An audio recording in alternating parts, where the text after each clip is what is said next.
নমস্কার, সিম্পল রেসিপিজে সবাই স্বাগত। আজ বানাবো নিরামিষ চটপটা গাঠি কচুর তরকারি। তো চলুন শুরু করি। এই গাঠি কচুর তরকারি বানানোর জন্য নিয়েছি 500 গ্রাম গাঠি কচু। পরিষ্কার করে ধুয়ে নিয়েছি।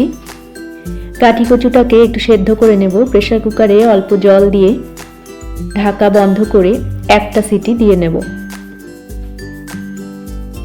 একটা মশলা তৈরি করে নেব। তার জন্য একটা বাটিতে নিয়ে নিলাম 1 টিস্পুন জিরের গুঁড়ো, 1 টিস্পুন ধনের গুঁড়ো, 1 টিস্পুন হলুদ গুঁড়ো, 1 টিস্পুন লাল লঙ্কা গুঁড়ো, অল্প জলে গুলে রেখে দিলাম।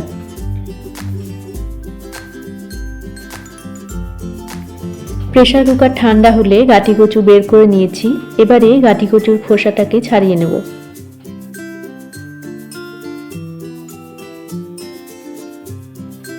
সবগুলো গাঠি কচুর খোসা একইভাবে আমি ছাড়িয়ে নেব।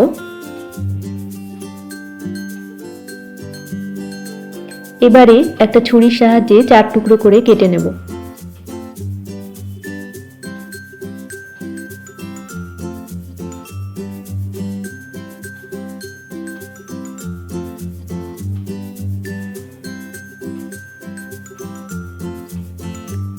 তো সবগুলো কচু এইভাবে আমি লম্বা লম্বা টুকরো করে কেটে নিলাম।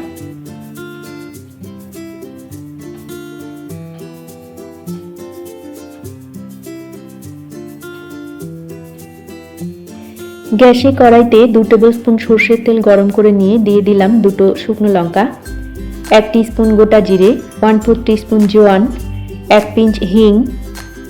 ফোড়নের মশলাটাকে কয়েক সেকেন্ড ভেজে নেব। ভাজা হয়ে গেলে দিয়ে দেব 1 টেবিল স্পুন গ্রেট করা আদা। আদাটাকে একটু ভেজে নেব কাঁচা গন্ধ যাওয়া পর্যন্ত।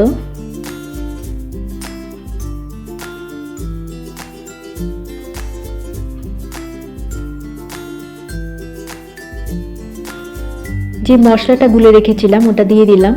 মশলার বাটি ধোয়া জল দিয়ে দিলাম একটু।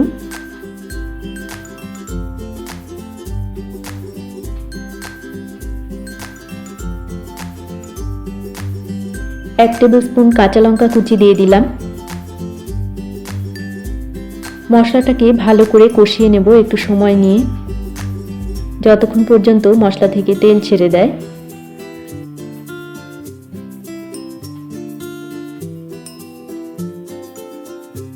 তো মশলাটাকে আমি কষিয়ে নিয়েছি।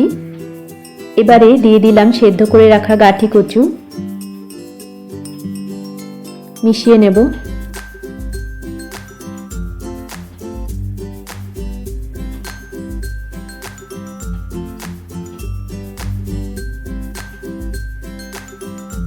স্বাদ মতো লবণ দিয়ে দিলাম।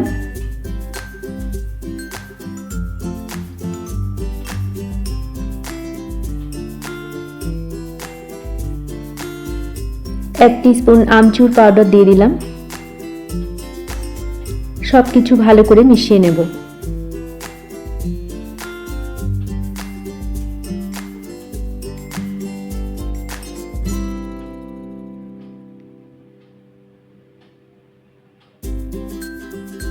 মিনিট 2 সময় নিয়ে একটু ভেজে নেব হাই ফ্লেমে।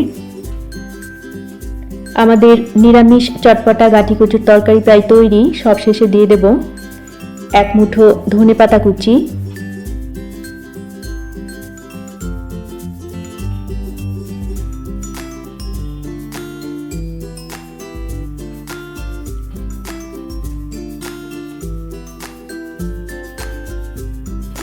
ধনেপাতা কুচিটাকে দিয়ে ভালো করে মিশিয়ে নিয়ে ফ্লেমটাকে অফ করে দেব।